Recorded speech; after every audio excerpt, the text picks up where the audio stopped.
Estamos con Andrés Gómez, se viene las finales de la Copa Davis. Ecuador es protagonista después de algunos años, pero bueno, está entre los 18 mejores países del mundo. Andrés Gómez, todo un ícono deportivo ecuatoriano de Latinoamérica. ¿Qué es lo primero que se le viene a la mente Copa Davis cuando era niño? ¿Alguna serie que él vio, que escuchó? ¿Cuál es lo primero que se le viene a la cabeza? Bueno, las series de Copa Davis siempre llamaban muchísimo la atención, jugábamos ahí.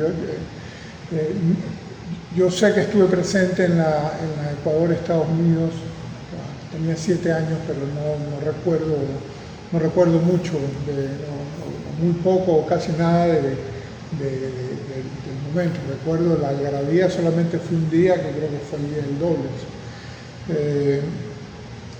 Pero luego Copa Davis contra los equipos de Olvera, Guzmán, Zuleta, jugando contra Venezuela, que venía Humphrey House y Jorge Andrews, Colombia con Velasco y Molina y Betancourt y Agudelo, luego cuando Ricardo Icaza, que es un par de años mayor que yo, ingresa al equipo y a los 15 años debuta contra Uruguay, y obviamente que no pensaba, eso es lo que quiero hacer, quiero representar a Ecuador y quiero estar en el equipo más importante de tenis del país.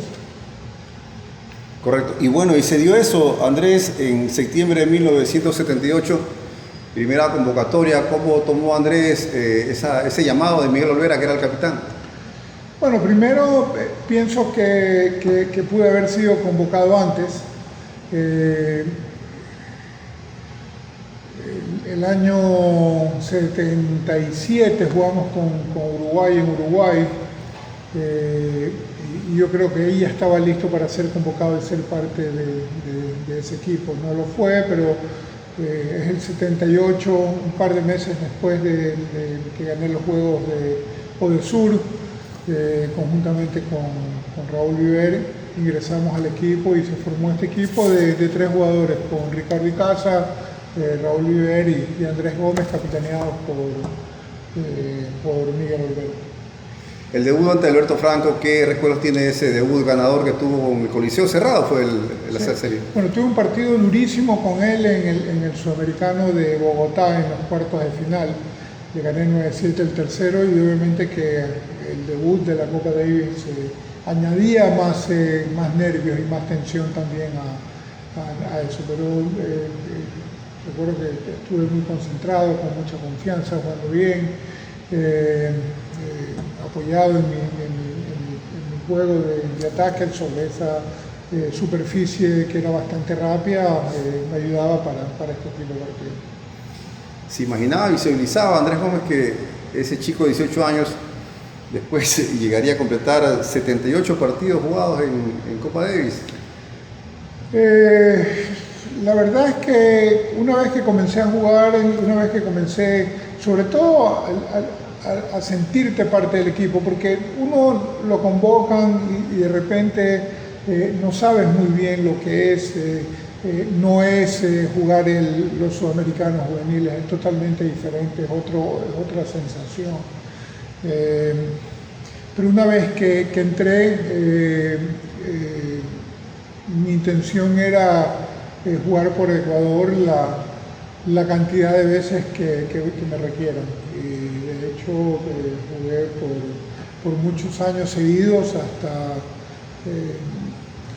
prácticamente el año 87 que paré, y que supuestamente tenía para igualar el récord de compromisos consecutivos sin faltar a la Copa, y desgraciadamente no lo pude completar por distintos motivos. Pero competir por Ecuador siempre fue lo máximo. Era momento de, por lo menos algunas veces, venir y competir en casa. No tenía mucho tiempo muchas oportunidades para hacerlo, y obviamente que jugar enfrente de tu familia, de tus amigos, del público que te gustaba de tenis era importante.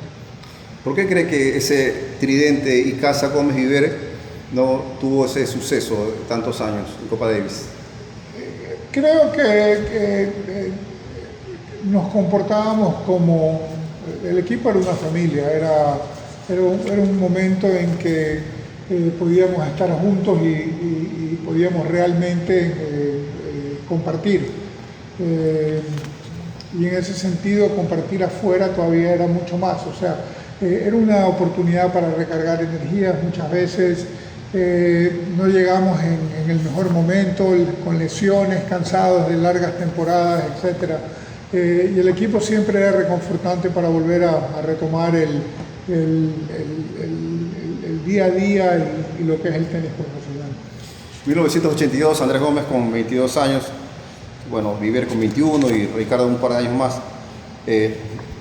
Se tuvo la chance de ascender al grupo mundial ya ahí, Andrés, superando a Bolivia, Brasil, y una final con Paraguay. Cuéntanos esa final que se perdió, que fue muy comentada y muy dura, ¿no? No, el Paraguay era un equipo complicado. Estaba Víctor Pecci, que era su referente. Nacionalizaron al puertorriqueño Francisco González, que jugaba muy bien en cancha rápida. Y eso es lo que utilizaron, ¿no? Utilizaron una cancha que no solamente que era rápida, sino que era rapidísima y favorecía mucho al juego de ellos. Y eso con el tope de una barra intensa,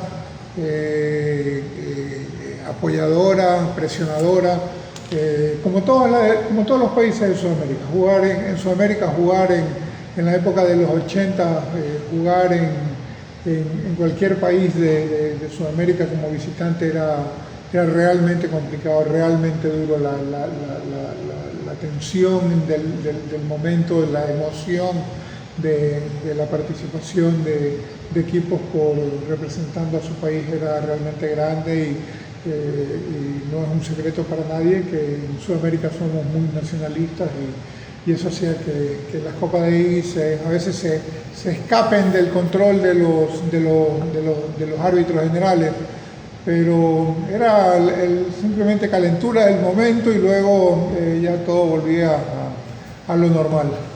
Ese año, Andrés, jugaron en La Paz.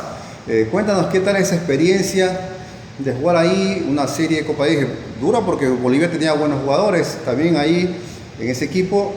¿Cómo fue? ¿Con tanque de oxígeno? ¿Tenían ahí asistencia? ¿Cómo estuvo ahí? Sí, bueno, hubieron ciertas situaciones que tuvieron que darse para poder jugar a los 4.000 metros de altura de La Paz, y entre ellos estaba los permisos necesarios para poder utilizar tanque de oxígeno, que creo hoy en día no se puede hacer. Equipo joven nosotros, y Ricardo, que siempre fue el experimentado, el que tenía más series competidas, más series jugadas. Bolivia con un jugador como Ramiro Benavides, que ya tenía sus años, pero que en la altura era muy complicado. De hecho, le gané en 5 sets el primer punto y con eso se abrió el camino a la conquista de esa serie. Luego fue Raúl o Ricardo, ganó bastante fácil, el doble también, y terminamos ganando contundentemente. ¿Y el juego de Andrés qué tal estuvo ahí en su tenis? ¿Qué sintió de cambio? A mí me gustaba jugar en la altura. Yo desde los 9 años que jugué mi primer nacional absoluto fue en Quito, y siempre tuve oportunidades de jugar tanto en Quito, en Ambato, en Cuenca, en Ibarra. Entonces la altura no era una cosa a la que yo le temía, en comillas. Me gustaba jugar, y creo que, es más, no solamente que me gustaba jugar, sino que creo que lo hacía bastante bien. Bueno, el año siguiente entonces se dio la revancha. Caribe y Canadá quedaron en el camino, y la final ante Brasil en el Guayaquil Tennis Club a full. ¿Qué tal esa final que sirvió del primer ascenso al Grupo Mundial para Ecuador? Bueno, veníamos con muchas ganas porque también antes, el 81 perdimos con Uruguay, después perdimos con Brasil primero y después perdimos con Uruguay en casa, jugando en el Club Nacional en la cancha de Supreme Court, que se adaptaron a las canchas de cemento que había en esa época en dicho club. Y nos jugábamos una revancha con Brasil. Nosotros habíamos visitado a Brasil el año anterior, habíamos ganado fácilmente porque habían tenido algún problema en el equipo con su federación y total jugamos con un equipo de jugadores que eran no juveniles, sino que eran jugadores de la misma edad de Raúl y la mía. Pero ya en Guayaquil tuvimos que enfrentar prácticamente al mismo equipo que nos había derrotado un par de años antes. Carlos Quirmair, Casio Mota, Joao Suárez y Marcos José Vázquez. Bueno, ¿qué recuerdas de esos partidos, Andrés? Arrancaste ganando a Quirmair y yo creo que allí en el 1-0 se agarró un poco más de confianza esa final. Bueno, en Guayaquil, o más dicho, no en Guayaquil, sino en el Guayaquil Tenis Club, nunca jugué segundo, y eso que era sorteo. La gente decía que estaba arreglado para que yo juegue primero siempre. Y me gustaba jugar primero, me gustaba salir a tratar de lograr ese primer punto y encaminar la serie. Con Quirmair, la gente hablaba todavía cuando me había ganado 2 años antes, o 3 años antes, bastante más experimentado ahora. Tenía una revancha personal con él y realmente lo borré de la cancha, no solamente tratar de aniquilarlo en el single, sino mermar su confianza para el doble también, ya que ellos en ese momento eran la 4ª pareja del mundo en dobles. Y el triunfo se selló en el doble, justamente ante... ¿Quiénes eran en esos momentos la mejor dupla de Sudamérica? ¿Era Gómez y Casa? No, eran ellos. Por eso te iba a preguntar, ¿o eran los brasileños? Quirmair y Mota clasificaron al Masters o ATP Tour Finals en ese año. Ellos fueron indudablemente los mejores. El año anterior, el 82, habíamos clasificado con Hans Gildemeister al Master. El año 83 para mí fue un año difícil porque tuve ciertas lesiones que me fueron parando, y entre las cosas que dejé de hacer dejé de jugar muchos partidos de doble porque me terminaban no solamente agotando, sino que mermando la parte física, así que decidí cuidarme un poco para el singles ese año, y de hecho el año siguiente tuve el mejor año de mi carrera. En todo caso, ese dobles Gómez y Casa ante Quirmair y Mota, que definió el ascenso al Grupo Mundial para Ecuador por primera vez, terminó en 5 sets, 6-1 el quinto. ¿Qué recuerdas de eso? Habíamos ganado los 2 primeros y llevábamos el partido encaminado bastante bien en el tercero para cerrarlo, y los brasileños pudieron recuperar un break abajo que estaba en el tercero, levantaron su nivel. Y de repente llegamos al quinto y ahí ya podía pasar cualquier cosa.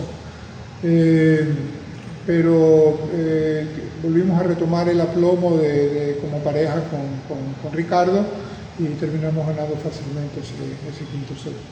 Ese, digamos, fue el mejor triunfo en Copa Davis después del 67, ¿no? A Estados Unidos, Andrés, ascenso del Grupo Mundial por primera ocasión. ¿Cómo fue después la celebración? ¿Cómo fue, digamos, que ya la posición, la imagen que tuvo Ecuador ya a nivel mundial? Bueno, aparte que era recién el segundo año que se jugaba con el nuevo formato de los 16 primeros países en el grupo mundial. Realmente lo tomamos o sea, no había nada más grande que eso. Como equipo era lo que era lo máximo a lo que aspiraríamos a estar entre entre los mejores equipos del mundo y con oportunidades y chances de poder luchar, sobre todo si pudiéramos jugar de local. En esos 3 años siguientes que nos mantuvimos en el Grupo Mundial, jugamos ante casi todas las potencias de la década de los 80, los suecos, los americanos, los checos, los alemanes. O sea, realmente fueron series increíbles que llevaron a levantar mucho el interés por el tenis en